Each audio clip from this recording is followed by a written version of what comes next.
O milagre do paralítico no tanque de Betesda é uma das passagens mais belas e conhecidas do Evangelho de João. Mas o que nós podemos aprender com um fato que está quase 2000 anos distante de nós? Seria ele histórico? Pode a arqueologia contribuir para o seu entendimento? O tanque de Betesda, esse é o nosso assunto hoje, portanto não sai daí, porque o programa Evidências está só começando.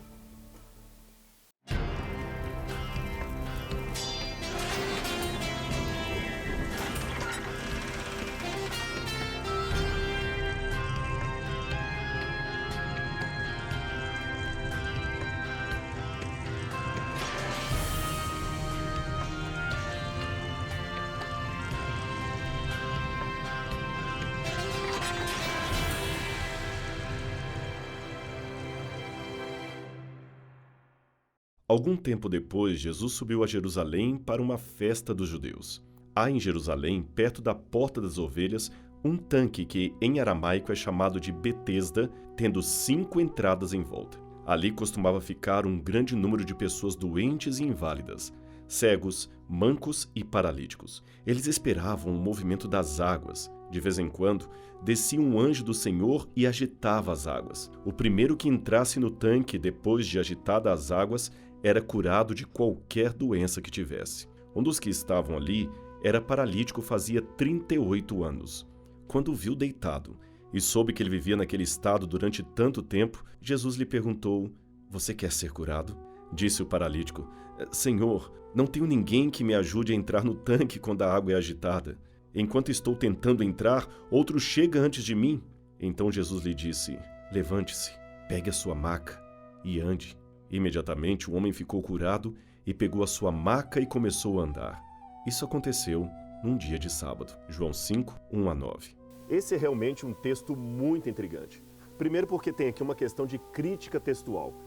Mas o que é isto? Crítica textual. Infelizmente, nenhum original da Bíblia sobreviveu até nossos dias. O que temos são cópias manuscritas que perfazem mais de 5.500 manuscritos apenas do Novo Testamento grego. Alguns estão mais completos, outros bastante fragmentados. Assim, o levantamento feito para se recuperar a forma original do texto envolve muitos especialistas e exaustiva comparação dos manuscritos que possuímos. Pois bem, acontece que tem uma parte do texto, aquela que diz de um anjo que vinha e agitava as águas, que não está nos melhores e mais antigos manuscritos de João. Tudo indica que esta foi uma anotação textual ou um acréscimo feito posteriormente pelo que não foi escrito pelo próprio João, mas por um copista tardio. Esta é a parte que eu estou falando. De vez em quando, descia um anjo do Senhor e agitava as águas. O primeiro que entrasse no tanque depois de agitadas as águas era curado de qualquer doença que tivesse. Somente no quinto século é que essa parte aparece pela primeira vez num palimpsesto, isto é, um texto que foi apagado e reescrito. Algo, enfim, muito difícil de ler. Pode olhar que em algumas versões da Bíblia, esta passagem ou este trecho de João está entre colchetes, indicando que ele não fazia parte do texto original. Mas por que algumas Bíblias ainda a apresentam? É porque ainda existe uma possibilidade mínima de que esses trechos disputados sejam talvez autênticos. Não podemos dizer, para além de qualquer dúvida, que seja 100% a certeza de não serem verdadeiros. Embora, como eu disse, nesse caso a chance maior é de que ele não seria uma história real. Assim, entre o risco de mutilar as escrituras ou deixar anotado um verso cuja originalidade seja suspeita, a segunda opção se torna mais lógica. Ademais, são trechos em que não há nada, eu digo nada, que contradiga necessariamente as demais passagens das escrituras. Portanto, não há problema em que estejam ali, desde que assinaladas por colchetes. Mas por que esse trecho teria sido acrescentado ao texto de João? Provavelmente, o manuscrito acrescentado pode ter sido originalmente um comentário marginal que começou a ser anotado nas cópias seguintes do Evangelho de João. Isto na tentativa de fornecer um esclarecimento para o motivo pelo qual a água do tanque de Betesda se movia ou era agitada de tempos em tempos. A redação original, apesar de não trazer nenhuma explicação a esse respeito, parece exigir uma. Então, posteriormente, a nota deve ter sido incorporada por copistas ao texto do quarto evangelho, popularizando-se nos manuscritos bizantinos e no Textus Receptus, que foi um texto grego preparado por Erasmo de Roterdã. Mas isto ainda é uma hipótese. Agora, o fato é que a arqueologia pode nos dar uma pista de onde viria esta lenda das águas se movimentando no tanque. Nós vamos voltar a esse detalhe mais à frente ainda nesse programa. Existem ainda outras questões no texto que também aguçam a nossa curiosidade. O que era o tanque de Betesda? Com que ele se parecia? Por que Jesus, afinal de contas, veio aqui? Será que havia gente curada só de cair na água? São muitas perguntas, não é mesmo? Mas vamos explorar aos poucos o achado arqueológico do tanque e estas e outras questões vão sendo desenvolvidas e melhor esclarecidas para a nossa compreensão do texto bíblico. A primeira pergunta é: onde estaria, afinal de contas, o tanque de Betesda em Jerusalém? O único registro que indica sua localização situa-o perto da Porta das Ovelhas. Ele então estaria supostamente localizado no setor noroeste da cidade, pois, de acordo com Flávio Joséfo e algumas autoridades da antiguidade, em Jerusalém, o mercado principal das ovelhas encontrava-se ao norte, na área do templo, próximo à Fortaleza Antônia. Até o século XIX, não havia nenhuma evidência externa a João para a existência desse tanque. E o pior é que a descrição bíblica de que ele tinha 5 pavilhões ou 5 arcos não fazia sentido. Os historiadores pensavam num tanque em forma de pentágono, isto é, um tanque com 5 lados. E nada parecido com isto havia sido jamais encontrado, nem para servir de modelo arquitetônico. Mas em 1888, algumas escavações foram feitas para reparo aqui desta igreja de Santana, que data do ano 1138, uma das mais antigas ainda preservada e que fica dentro do bairro muçulmano, aqui na cidade velha de Jerusalém. Foi o professor e arqueólogo Conrad Schick que esteve à frente das escavações que acabaram encontrando por acidente uma série de escombros antigos que seriam posteriormente reconhecidos como o tanque de Betesda. O professor Schick desenterrou a área total dos escombros até o nível romano, descobrindo 2 grandes tanques com 5 pórticos e numerosos fragmentos de colunas e captéis, tudo isso em estilo romano, mas, evidentemente, um pouco mais recente do que a época de Cristo.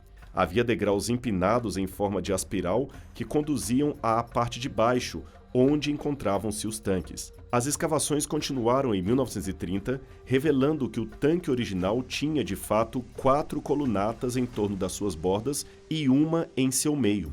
Esse achado foi muito importante porque você se lembra do que dissemos sobre o tanque ter 5 pavilhões ou 5 lados, de acordo com o Evangelho de João? Pois bem, os exploradores buscavam um pentágono, quando na verdade deveriam pensar nisto. Vê? 5 pavilhões. 1, 2, 3, 4, 5. Exatamente como dito no Evangelho de João. Aqui as escavações demonstraram que havia uma série de colunas abertas por um telhado fazendo 5 lados ou 5 pavilhões, se incluirmos o pavilhão do meio. Interessante que a palavra grega para tanque que aparece no Evangelho de João é columbetra.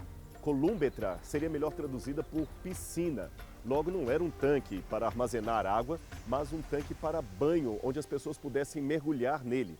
E ele era grande, realmente de grandes dimensões, como se fosse uma piscina pública. A primeira parte tinha 66 metros de extensão e a segunda 60 metros. O tanque inteiro tinha aproximadamente 5.000 metros quadrados, o que indica a importância do lugar e que se tratava de um local público. Esse lugar que Schick e Joaquim escavaram era este aqui, logo atrás da igreja. Olhando assim, eu sei que ele parece um montoado de construções desconexas, e de fato era, quer dizer, mais ou menos, porque os prédios que estão logo aqui atrás foram erguidos um após o outro e se justificam pelo lugar e pelo motivo que foram aqui construídos.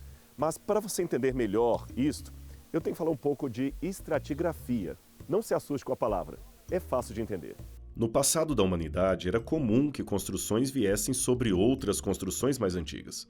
Imagine um lugar que se tornou centro religioso por alguma razão qualquer. Um milagre junto a uma fonte seria um bom exemplo. Pessoas começam a vir até ali para fazer culto e, com o passar do tempo, um santuário é erguido, usado e depois destruído por causa das guerras, terremotos ou a simples ação do tempo. Então, uma geração seguinte ergue um novo edifício de culto em cima daquele que agora estava em escombros. Novamente, o processo se repete e outro templo é erguido sobre os escombros do último edifício, e assim por diante. Com o passar do tempo, duas coisas vão acontecer. O nível do solo vai subir e os arqueólogos terão de quebrar a cabeça para encontrar na escavação os vários estágios de ocupação daquele lugar. Você entendeu o processo? Pois é exatamente o que nós temos aqui. Veja, lá embaixo está o nível do solo da piscina mais antiga, que data da época de Cristo. Agora, veja quanto acúmulo de terra e escombros nós temos por cima, 30 metros. Então, lá embaixo, 30 metros abaixo, está a rua que pertenceu aos templos de Jesus. Agora, lá em cima, está a rua da Jerusalém atual, com a famosa Via Dolorosa. Agora, vamos que eu quero mostrar para você outras estruturas que foram construídas aqui, uma por cima da outra. Vem comigo. Essas colunas que você vê aqui, com uma cruz no pé de cada uma delas, e aquele resto de construção ali, seria uma igreja católica construída na época dos cruzados, quando os cavaleiros cruzados vieram para Jerusalém. Agora, se você me acompanhar mais abaixo aqui, alguns metros mais abaixo, nós temos aqueles arcos que pertencem a uma basílica do quarto século chamada Igreja de Santa Maria. Essa basílica já é do período de Constantino, bem mais antiga do que a que está aqui em cima. Aqui você pode ver os arcos que a sustentavam.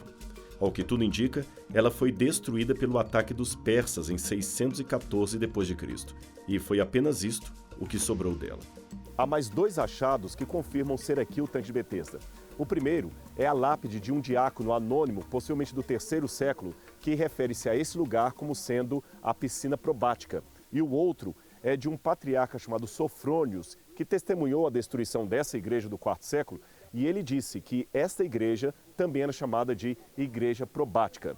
E por que o nome Probática reforçaria o fato de ser aqui o tanque de Betesda? Probática vem do grego probaton, que quer dizer ovelha.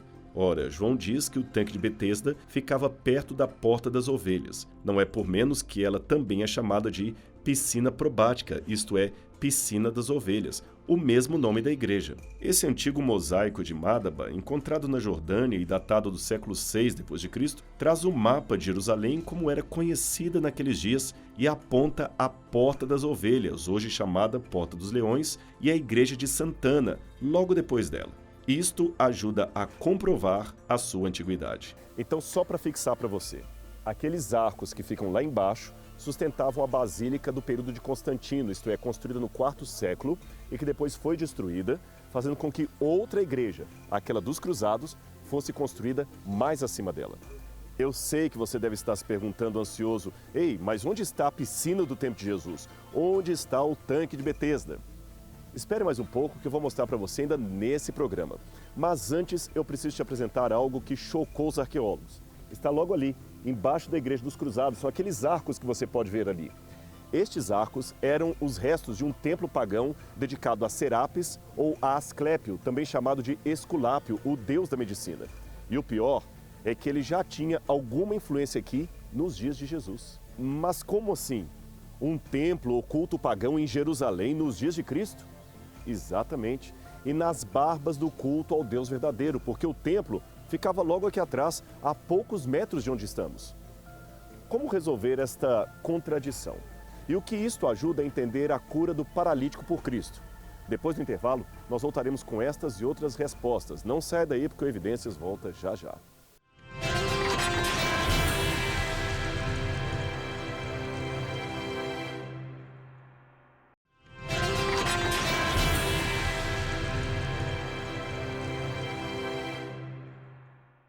Voltamos com o programa Evidências e a questão do culto presente na cidade de Jerusalém e sua influência já nos dias de Cristo.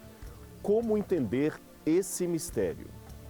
Para não deixar você esperando demais, ali embaixo estão as escadas laterais da piscina de Betesda do tempo de Cristo. Lá embaixo, aquelas escadas que você vê lá. Você se lembra que eram duas piscinas conjugadas, não é mesmo? Pois bem, a que vemos lá embaixo é a piscina sul. E as escadas que você vê evidenciam que ela era larga o bastante para embarques e desembarques de pessoas, indicando que era de fato um mikvet, isto é, uma piscina de purificação para as pessoas terem acesso lá no templo. Veja que as escadas dela são arquitetonicamente muito parecidas com as do tanque de Siloé. A piscina norte era um reservatório que reabastecia e repurificava o mikveh com água fresca que flui para o sul através da barragem entre eles. A água de purificação deveria ser sempre uma água corrente, isto é, uma água viva. E por que uma piscina tão grande? Ora, imagine que Jerusalém ficava apinhada de peregrinos durante as festas religiosas, especialmente a Páscoa. Joséfo fala de 2,5 milhões de pessoas que vinham anualmente visitar o templo e oferecer sacrifícios. Ainda que soe exagerado, tal número não era uma realidade impossível. Isso aqui, então, ficava repleto de judeus de todos os lugares, de Roma, de Atenas, de Babilônia, da Síria. Deveria ser uma grande concorrência de peregrinos. Aí, possivelmente, veja, isto é uma hipótese. O fato dos sacerdotes abrirem o canal d'água e fecharem deveria provocar algum movimento incomum na água e uma suposta cura já seria o suficiente para todo mundo começar a dizer que o ato de entrar nas águas de Betesda produzia milagres. Pronto, estava feito o terreno e o cenário perfeito para começar uma histeria coletiva de pessoas buscando curas sem ao menos se preocupar com a legitimidade ou não desses atos. E testemunhos, é claro, deveriam ser dados, histórias de milagres, deveriam envolver e rodar de ouvido em ouvido. Betesda, então, ficava lotada de pessoas querendo ser curadas. Aí, a informação de João começa a fazer sentido. Ele diz que o tanque se chamava em aramaico e hebraico Betesda, que quer dizer Casa da Misericórdia. Ora, isto é um indício que já havia naquele tempo alguma relação do lugar com a misericórdia, não do Deus de Israel, mas de outro, talvez mais popular na época, o deus Asclépio, que os romanos chamavam de Esculápio. Existem várias versões para o seu mito, mas as mais correntes o apontam como filho de Apolo, que seria um deus, e Coronis, uma mortal. Ele teria nascido de cesariana após a morte de sua mãe e levado para ser criado pelo centauro Quiron, que o educou na caça e nas artes da cura. Aprendeu o poder curativo das ervas e a cirurgia e adquiriu tão grande habilidade que podia trazer mortos de volta à vida. Seu culto disseminou-se por uma vasta região na Europa, pelo norte da África e pelo Oriente Próximo, sendo homenageado com inúmeros templos e santuários que atuavam como hospitais. Eram mais de 400 templos a Asclépio, espalhados por todo o Império Romano. Foram identificados centenas de santuários antigos de Esculápio em toda a orla do Mediterrâneo e da Europa Ocidental. E ao que tudo indica, aqui em Jerusalém também havia um, já nos dias de Jesus. Asclépio era cultuado pelas legiões romanas devido ao estado bélico desse império. Os soldados moribundos, então, durante a guerra, apelavam para a clemência desse deus médico, a fim de que pudessem sobreviver às ferocidades das batalhas, fato este comprovado posteriormente pela sobrevivência do culto mesmo após a destruição da cidade no ano 70 d.C., onde a população de Jerusalém teve 50% dela assassinada pelos legionários e a parte restante entregue aos jogos de gladiadura e escravidão. Relatos históricos confirmam ainda que aqui provavelmente funcionava um culto pagão a Esculápio. O seu processo envolvia passar uma noite inteira no templo e tomar banho em suas águas sagradas. Em Pérgamo, havia um templo-hospital de Esculápio para tratamentos psicoterápicos. Os pacientes tinham de sentar em torno de uma fonte d'água sagrada e beber dessa água e depois atravessar um túnel de 300 metros de água corrente. Eu sei que é difícil acreditar, mas Jerusalém era um sinal visível de contradição, porque eles eram tão rigorosos com a lei, mas ao mesmo tempo tão laços contra as coisas realmente pecaminosas. Não é à toa que Jesus falou dos fariseus de seu tempo, que coavam um mosquito e engoliam um camelo.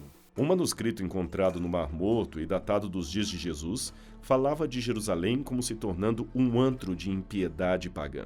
De fato, Jerusalém estava repleta de monumentos pagãos, especialmente trazidos pelo mundo greco-romano.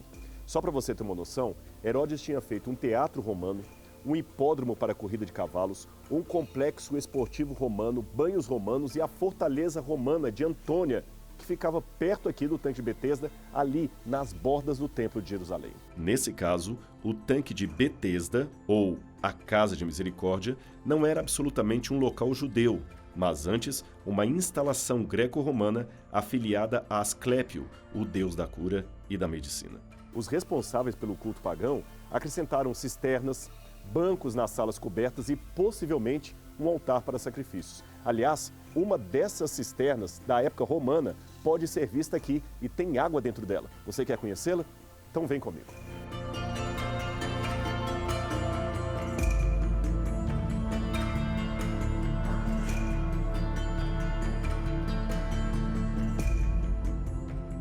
Era essa piscina aqui. E como você vê, era um verdadeiro santuário para curas sob a proteção de Esculápio e Serapis. Um paganismo terrível.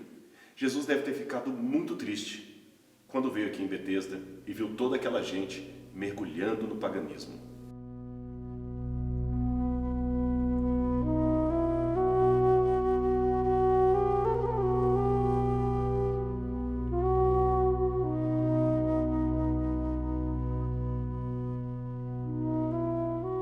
Há frescos murais representando a cura, ex-votos comemorando as duas funções de Serapis, curar e salvar no mar, moedas reproduzindo a efígie de Serapis e da deusa Ígia, filha de Esculápio, uma representação mostrando Serapis como serpente com a cabeça de um homem barbado. Tudo isto foi encontrado no local. O curioso é que essa piscina foi construída para uma função completamente diferente desta. Aliás, ela era abastecida por uma fonte que já existia aqui nos tempos de Salomão. O fato de se chamar piscina probática, isto é, piscina das ovelhas, talvez leve alguns a pensarem que aqui se lavavam as ovelhas que iriam ser sacrificadas no templo, mas, por alguma razão, o local passou a ser um tanque de purificação judaico e, depois disto, um lugar de curas feitas por um deus pagão.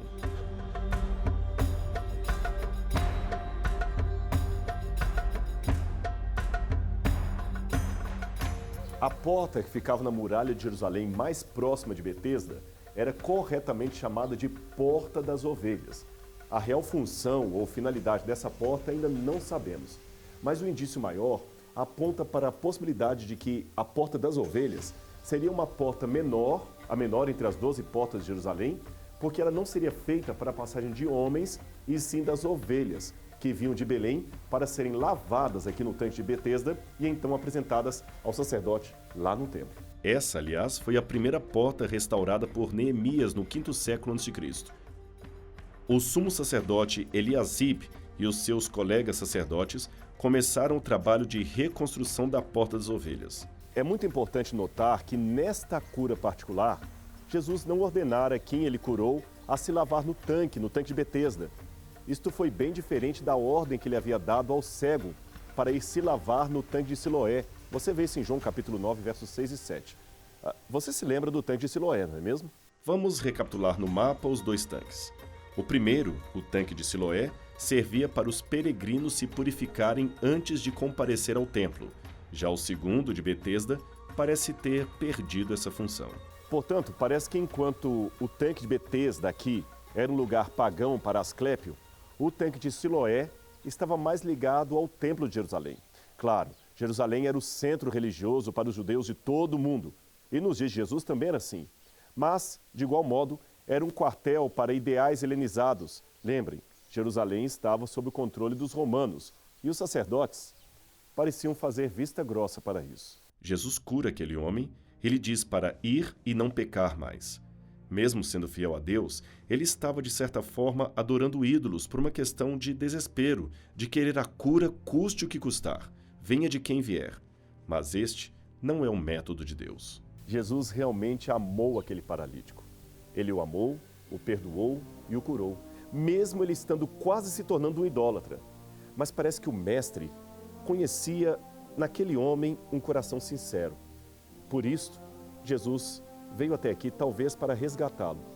Resgatá-lo não apenas da sua ideia de pecado, mas também resgatá-lo do paganismo que estava afligindo muitas pessoas e eles nem estavam percebendo.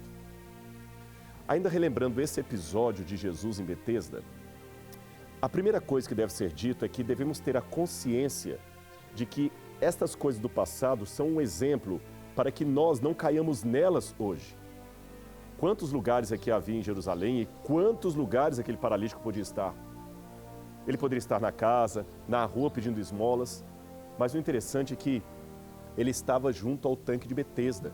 esperando um milagre. Havia um desejo sincero por libertação. E nesse momento, mesmo que o local não fosse espiritualmente tão propício, a graça de Deus o alcançou de maneira extraordinária. E você, meu amigo? Já houve vezes que quis ver um milagre acontecendo em sua vida, mas ficou acomodado? Eu acho que é momento de sair do comodismo. Mesmo diante das dificuldades, correr ao encontro de Jesus, corra atrás do milagre. Eu sei que é difícil, não é nada fácil. Sabe, a terceira coisa que às vezes deixamos passar desapercebida nesse relato é que, embora estando no lugar certo e esperando o momento certo, não é qualquer pessoa que vai nos ajudar. Nós temos que entender que temos que falar com a pessoa certa para as coisas acontecerem. E em termos de milagre, a pessoa certa é Deus, é Jesus. Agora, o interessante é que aqui deveria haver centenas, milhares de pessoas esperando uma cura, mas Jesus curou apenas uma. O que será que Deus viu naquele homem, numa história sem currículo, sem nome, mas que foi capaz de atrair Cristo para esse lugar? Eu não sei, mas eu tenho certeza de uma coisa: o que Deus realizou no passado, Ele poderá fazer no presente. Eu tenho certeza disso. O Evidências fica por aqui, mas não perca o nosso próximo encontro semana que vem, aqui na sua TV Novo Tempo, o canal da Esperança.